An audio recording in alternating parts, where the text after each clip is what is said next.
1924 yılı 8. ayının 14. günü yerim keçidi yüz bergen qanlıq suiqasd bütkül Qashqar şəhərini matam qayg'usiga cho'mdirdi.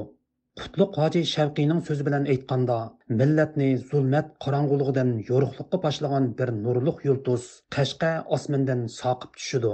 Kishilar gangiraydi, toliblar haza tutadi, tuman suyi qon bo'lib oqidi. Abduqodir Damollamning hayoti va mujodila yo'li haqida cho'nqur tonishga ega professor Olimjon Inoyat apandi Abduqodir Damollamning vaqtsiz o'limi Uyg'ur xalqi uchun to'ldirvog'isiz bir yo'qotish bo'ldi deydi. Abdülkadir Damollam'ın suikast bilen şehit kılınışı aynı çağda Uygur cemiyeti için nahayet çoğun bir yokutuş bolgan idi.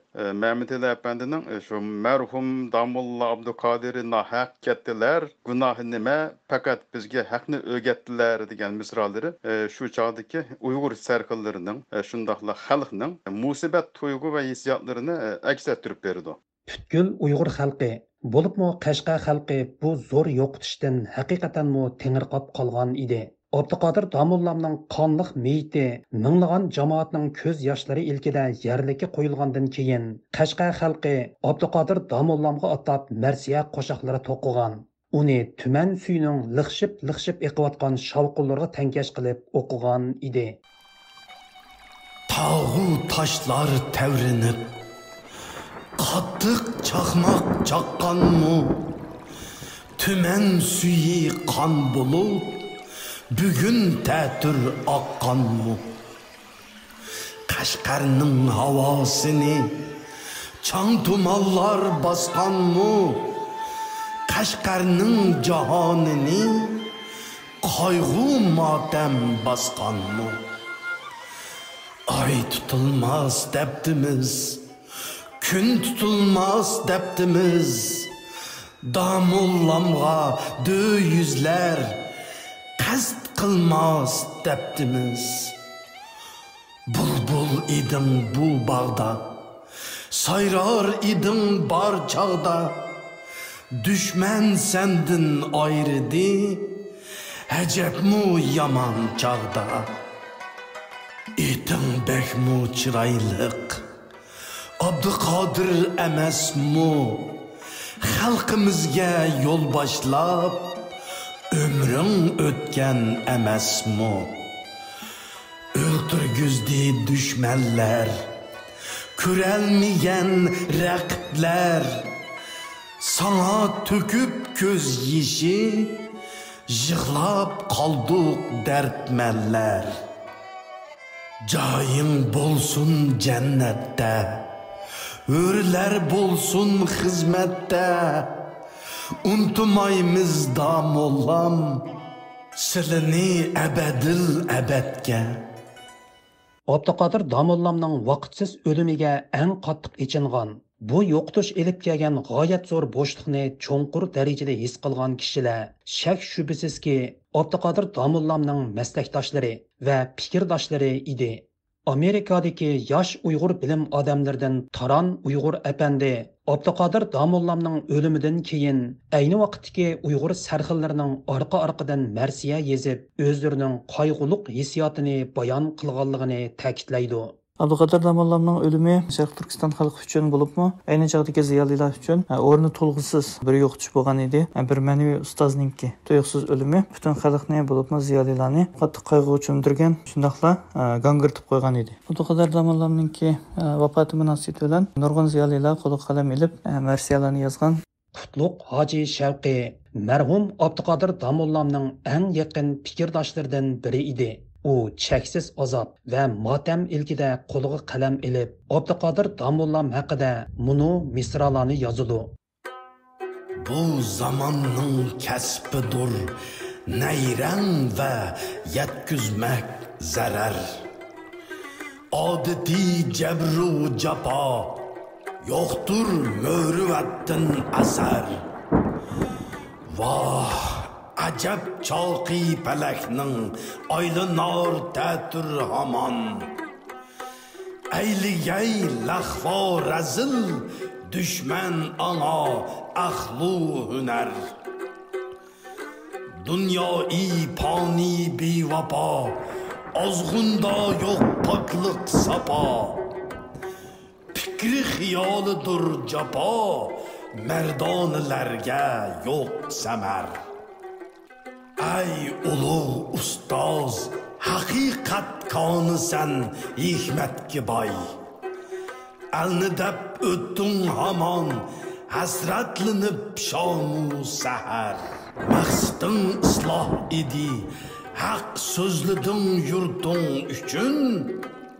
Cahil raqiblar to'ymidi tortib sana tig'u tabar. Shumpan seni qildi shehid, dushmanga qo'l va put bo'lib. Mal'un raqiblar maqsadi algi tortmoqdir zahar.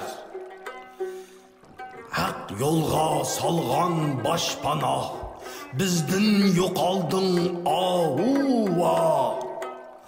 Qoldi bu yurt holi xarob, yo'lboshchisiz yo'q rahbar. Dahshatda atding bizni tark, o'chding ay zulmat yultuzi. Qoldik bu tunda tamtirab, qilg'ochqa san bevaqt safar. Chun hoji qutlug' notami, ayrıldı oli hamdami. Katti ko'ring kim olimi, pinhon bo'lib misli qamar. 1924 yılı 14 Ağustos'ta Abdüqadir Damollam Qashqada suiqasd bilan o'ldirilganda yosh Muhammad Ali Tawfiq cho'chakda edi. U bu chaqda Turkiya safariga otlanish oldida turib. Abdüqadir Damollamning vaqtsiz o'limini anglagan Muhammad Ali Tawfiq cheksiz azob ichida o'qidi, ortdi nomli she'rini yozdi. Taran Uyg'ur Efendi Muhammad Ali Tawfiqning mazkur she'rining yezilish sababi va asli nusxasining tepilish jarayoni haqida anglarmanlarga tuvandagi ma'lumotni berib o'tdi.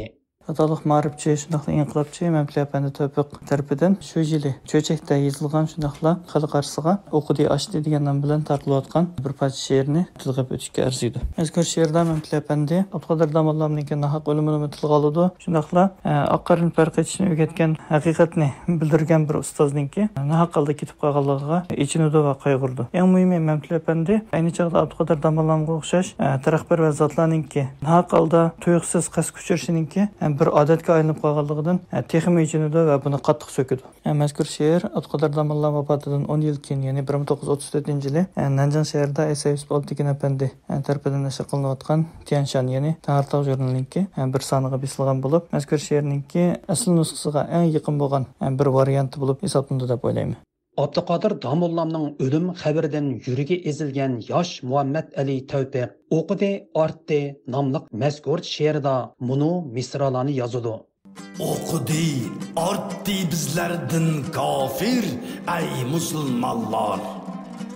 Ko'rgash kofirning ijtihodlarin qaynaydi qonlar. Aç ko'zim uyqudan g'aflat ichida uxlagan jonlar. Yashsun yetimlar, shodlansun jumla insonlar. Yashab o'tmish babolarimiz g'aflat ichida. Yodikor qolgan yo'q bir nuqta hikmat onlardan bizga. Havoda qush yanliq javlon qilarlar g'ayri millatlar. Qoldik biz 100 ming gaz onlardan to'van o'yla ummatlar. Chiqmadi bizlardan anvar qadrli yo'lni ko'rsatganlar. Kim bilsa pul berib bizlarga odat oni o'ltirtgan. Merhum Damulla Abdul Qodiri nahaq kattilar. Gunohi qaysi oq, qaysi qaro haqni o'rgatgan. Koshig'arda yetimlar hammam ortinda kuldi yotarlar. Tarbiyasiz na ishlasun, o'shuq o'ynab nasha tortarlar. etmen bizlerini, eyledik eş'ar ilimgi layık. Şer'iye kaybiri bizim eş'arının kelmez muvafık. Yaşsın yigitler, mehvet olsunlar barcı münafık. Yazıp küye salgıcı Muhammed Ali lakabi tevfik. Qadirlik radio anlıqçılar, yuqorida Abduqodir Damollamning hayoti va kurash yo'li haqida ishlangan maxsus radio programmasining 18 qismini anglatdik. Bu vaqtdagi anglatishimizning oxiri davomliq diqqatinglarda bo'ladi. Programmani Qutlan tayyorladi.